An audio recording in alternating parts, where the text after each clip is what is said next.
بسم اللہ الرحمن الرحیم۔ ناظرین السلام علیکم، میں ہوں عمر برلاس اور آپ دیکھ رہے ہیں عمر برلاس اپڈیٹس۔ ناظرین، دروازے پر دستک ہوئی، خادم نے جا کر دروازہ کھولا۔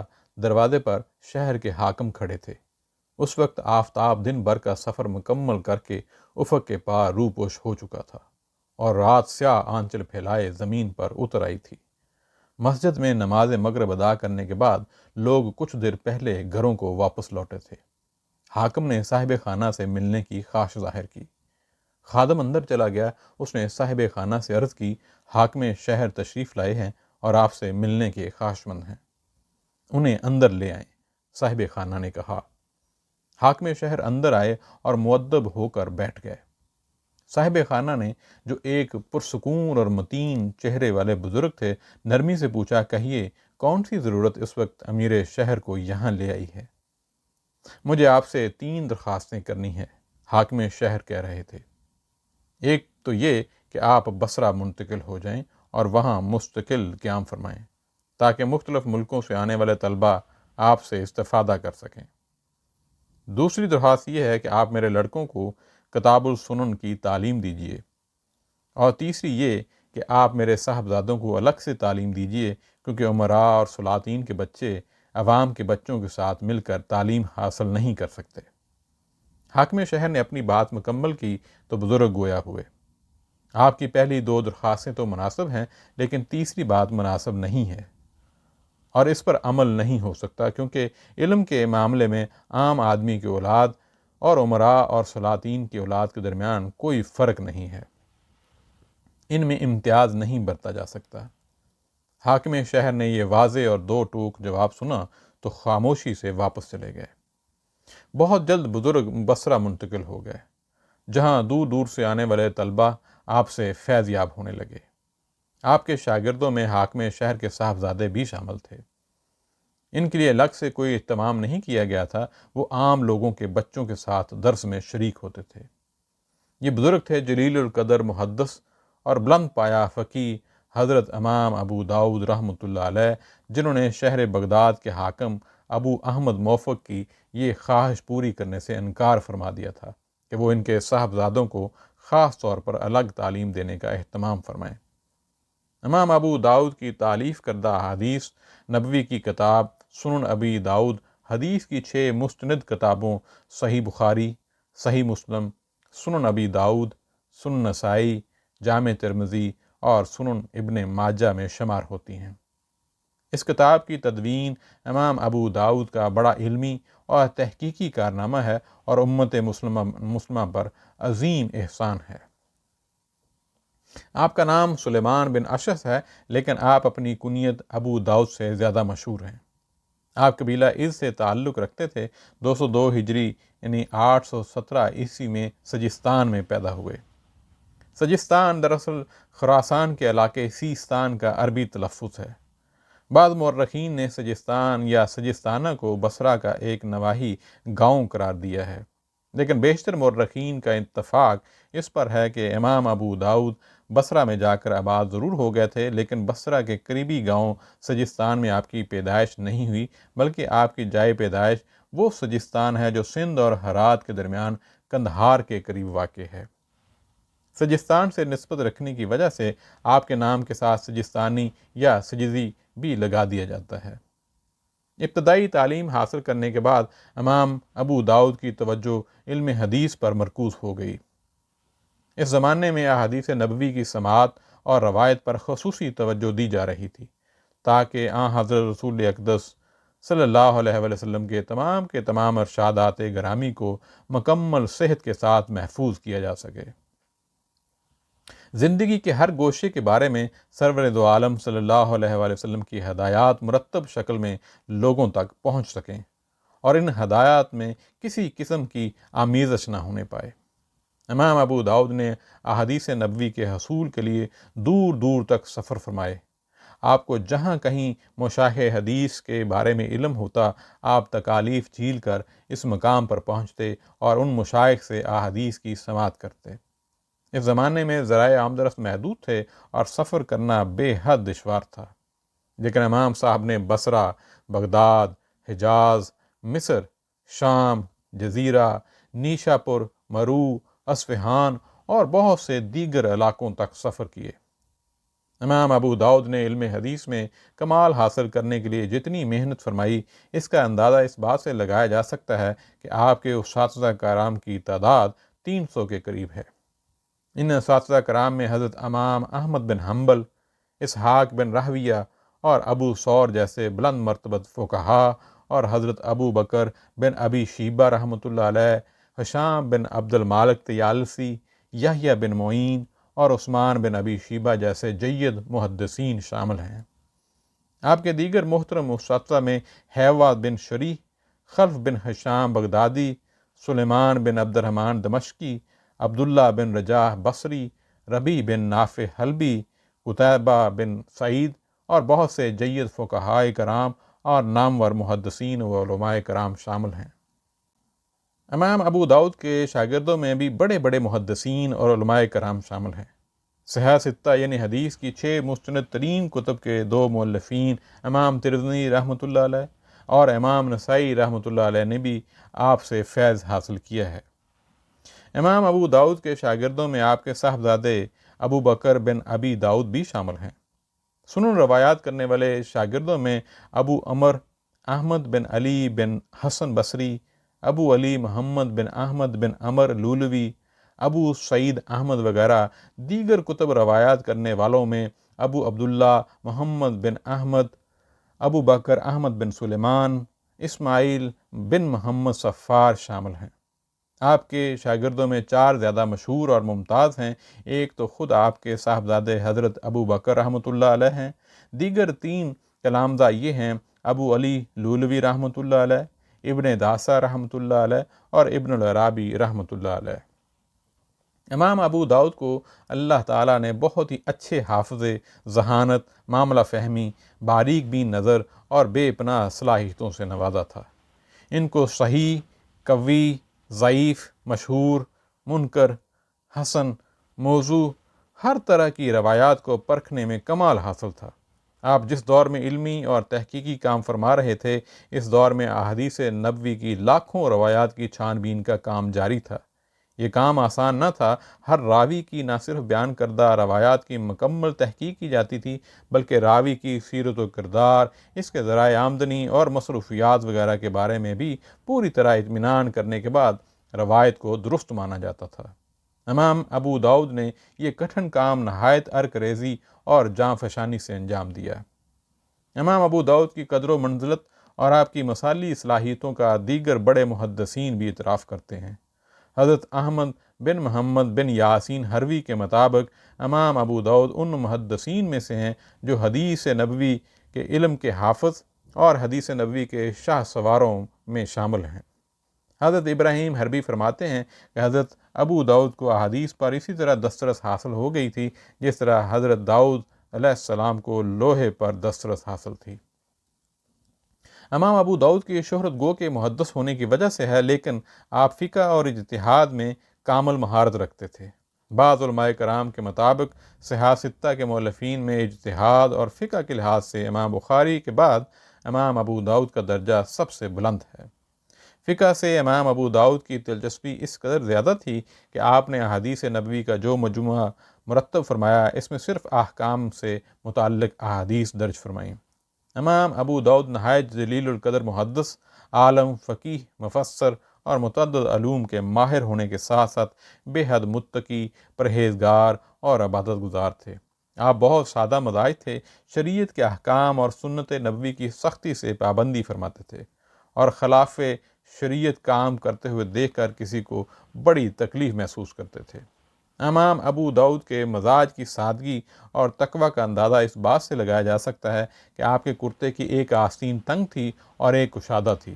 جب اس کی وجہ دریافت کی گئی تو آپ نے فرمایا، ایک آستین اس لیے کشادہ ہے کہ اس میں اپنی کتاب کے کچھ اجزاء رکھ لیتا ہوں، اور دوسری کو کشادہ کرنا میرے نزدیک اسراف بے جا ہے، اس لیے اسی کو تنگ ہی رکھا ہے۔ ائمہ کرام کا کہنا ہے کہ امام ابو داؤد اپنی عادات اور سیرت کے اعتبار سے اپنے استاد مکرم حضرت امام احمد بن حنبل سے ملتے جلتے تھے۔ آپ کے علم سے فیض یاب ہونے اور آپ کی خدمت میں رہ کر اپنی سیرت و کردار کو سنوارنے کے خواہشمندوں کا ہجوم آپ کی اقامت گاہ پر رہتا تھا۔ ان میں عام افراد کے علاوہ بڑے بڑے محدثین، فقہا اور علماء کرام شامل تھے۔ امام ابو داؤد کا سب سے بڑا کارنامہ سنن ابی داؤد کی تدوین ہے۔ اس کتاب کو امام صاحب نے بے پناہ محنت، دیدہ ریزی اور بھرپور تحقیق کے بعد مرتب فرمایا ہے۔ اس کی اہمیت کا اندازہ یوں لگایا جا سکتا ہے کہ امام صاحب نے پہلے 5 لاکھ احادیث جمع فرمائیں، پھر ان میں سے ایک ایک حدیث کے بارے میں تحقیق کر کے 4800 احادیث کا انتخاب فرمایا۔ سنن ابی داؤد کے سب سے اہم خصوصیت یہ ہے کہ یہ کتاب صرف احکام اور مسائل سے متعلق روایات پر مشتمل ہے۔ امام ابو داؤد سے قبل احادیث کے جو کتابیں مرتب کی گئی تھیں وہ جامع یا مسند کہلاتی تھیں۔ ان میں سنن، احکام، تفسیر، اخبار، قصص، آداب، ہر قسم کی روایتیں شامل تھیں، لیکن سب سے پہلے امام ابو داؤد نے صرف احکام پر مشتمل احادیث کو مرتب فرمایا۔ آپ خود فرماتے ہیں کہ میں نے سنن میں صرف احکام سے متعلق روایات جمع کی ہیں، زہد اور فضائل اعمال کی احادیث اس میں شامل نہیں ہیں۔ سنن ابی داؤد فقہ اور احکام کے استنباط کے لحاظ سے نہایت اہم کتاب ہے۔ امام صاحب نے یہ اہتمام فرمایا ہے کہ وہ ایک ہی سند اور ایک ہی متن میں مختلف اسناد اور مختلف احادیث کے متن کو جمع کر دیتے ہیں اور ہر حدیث کے الفاظ کو الگ الگ بیان فرماتے ہیں۔ امام صاحب نے حتی الامکان تکرار سے گریز کیا ہے۔ ایک ہی مضمون کی احادیث وہ صرف اس وقت شامل کی ہیں جب روایت میں کوئی خاص اور نئی بات نظر آئی ہو۔ آپ نے طویل حدیثوں کو مختصر کر کے بھی شامل کیا ہے۔ امام صاحب نے 187 ابواب پر مشتمل اس کتاب میں موضوعات کی جامعیت کا خیال رکھنے کے ساتھ حسن ترتیب کو بھی پیش نظر رکھا ہے۔ امام صاحب نے راویوں کے ناموں، کنیتوں اور القابات کے بارے میں پیدا ہونے والے ابہام کی تفصیل اور وضاحت بھی درج فرمائی ہے۔ راویوں کی ثقافت یعنی کہ قابل اعتبار ہونے کی نشاندہی کی ہے اور روایات کے حسن و صحت کا بھی ذکر فرمایا ہے۔ امام ابو داؤد کے ایک کامل مجتہد اور فقیہ بھی تھے۔ انہوں نے احادیث کو مختلف ابواب کے تحت اس طرح مرتب فرمایا ہے کہ محض باب کے عنوان سے احکام اور احادیث کا منشا معلوم ہو جاتا ہے۔ امام ابو داؤد کی منتخب کردہ روایات علماء کرام اور فقہا کے باہمی اختلافات میں فیصلہ کن حیثیت رکھتی ہیں۔ اس لیے عراق، مصر، بلاد مغرب اور دیگر بہت سے علاقوں میں سنن ابی داؤد کو بے حد مقبولیت حاصل رہی۔ امام صاحب نے سنن ابی داؤد کا بیشتر حصہ بغداد میں مرتب فرمایا۔ یہ عظیم کتاب 855 عیسوی سے پہلے مکمل ہو چکی تھی، کیونکہ حضرت امام احمد بن حنبل کا انتقال 855 عیسوی میں ہوا تھا، اور جب امام ابو داؤد نے اپنی سنن کی تالیف مکمل کر لی تو انہوں نے یہ کتاب اپنے استاد مکرم حضرت امام احمد بن حنبل کی خدمت میں ملاحظہ کے لیے پیش کی تھی۔ امام احمد بن حنبل نے کتاب کو بہت پسند فرمایا تھا۔ امام ابو داؤد کی منتخب کردہ روایات کے مستند ہونے کا اندازہ اس بات سے بھی لگایا جا سکتا ہے کہ آپ کے استاد محترم حضرت امام احمد بن حنبل نے بھی آپ کے حوالے سے ایک حدیث روایت فرمائی ہے۔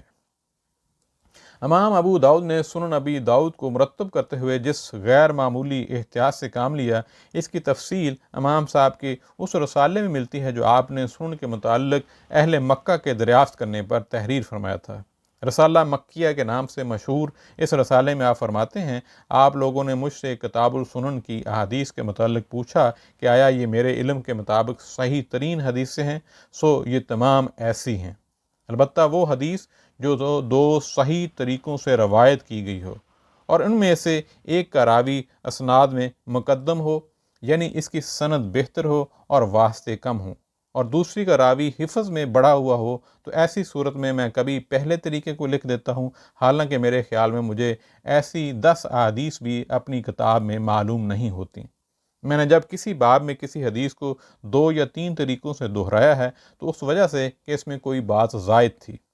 بعض اوقات میں نے ایک طویل حدیث کو مختصر کر کے ذکر کیا ہے، کیونکہ پورا نقل کرنے کی صورت میں پڑھنے والوں کو فقہ کا مسئلہ سمجھ میں ہی نہیں آتا۔ رہی مرسل احادیث، تو جب تک کوئی مسند روایت مرسل روایت کے خلاف موجود نہ ہو اور مسند روایت نہ پائی جائے تو ایسی صورت میں مرسل روایت کو بھی مانا جائے گا، لیکن وہ قوت میں متصل روایت کے برابر نہیں ہے۔ مرسل اس حدیث کو کہتے ہیں جسے کوئی محدث مسلسل اسناد کے ساتھ تابعی تک لے جائیں اور پھر وہ تابعی کسی صحابی رسول کا نام لیے بغیر اس کو حضور اکرم صلی اللہ علیہ وسلم سے روایت فرمائیں۔ اور مسند اس حدیث کو کہا جاتا ہے جو سکہ راویوں کے ایسے سلسلے کے ذریعے حضور اکرم صلی اللہ علیہ وسلم سے روایت کی گئی ہو جو درمیان میں کہیں پہ ٹوٹا نہ ہو۔ یہ ایک ایسی کتاب ہے کہ رسول اللہ صلی اللہ علیہ وسلم کی جو سنت بھی ٹھیک اسناد کے ساتھ آپ کو ملے گی وہ اس میں موجود ہوں گی۔ امام ثوری رحمۃ اللہ علیہ، امام مالک رحمۃ اللہ علیہ اور امام شافعی رحمۃ اللہ علیہ کے مسائل کی بنیاد انہی احادیث پر ہے۔ تاہم مجھے یہ بات پسند ہے کہ اس کتاب کے ساتھ صحابہ کرام رضوان اللہ علیہم اجمعین کے فتاویٰ کو بھی قلم بند کر لیا جائے، نیز کوئی ایسی کتاب بھی نقل کر لی جائے جیسی کہ امام سفیان ثوری کی جامع ہے۔ امام ابو داؤد نے فرمایا سنن میں 4800 احادیث شامل ہیں جو سب صحیح یا قریب قریب صحیح ہیں۔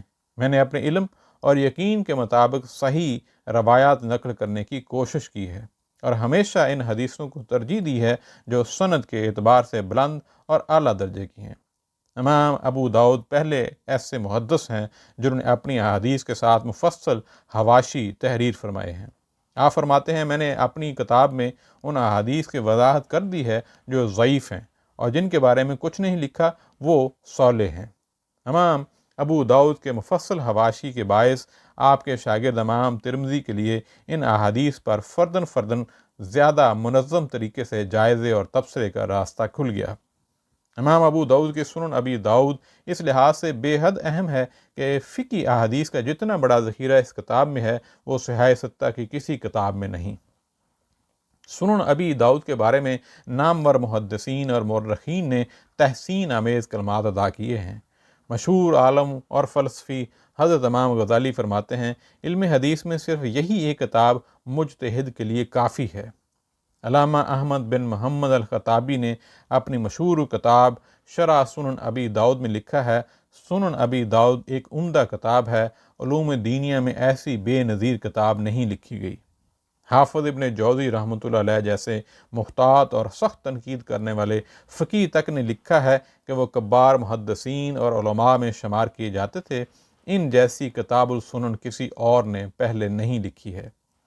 امام ابو داؤد نے اپنی کتاب سنن ابی داؤد کے بارے میں فرمایا میری اس منتخب مجموعہ احادیث میں 4 حدیثیں ایسی ہیں جو دین پر عمل کرنے کے لیے کافی ہیں۔ 1، اعمال کا دار و مدار نیت پر ہے۔ 2، کسی شخص کے اچھے مسلمان ہونے کی علامت یہ ہے کہ وہ بے فائدہ کاموں کو چھوڑ دے۔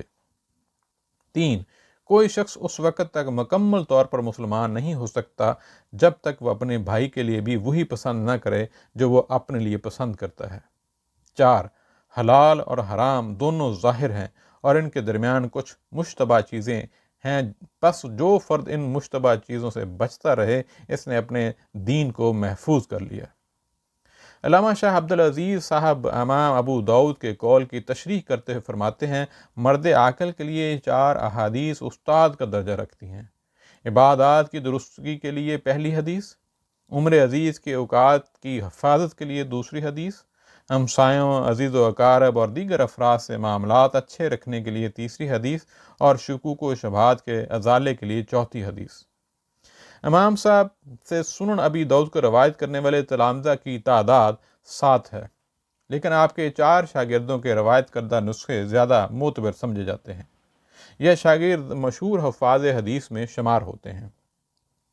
نسخہ لولوی، یہ نسخہ ابو علی محمد بن احمد عمر لولوی سے روایت کردہ ہے۔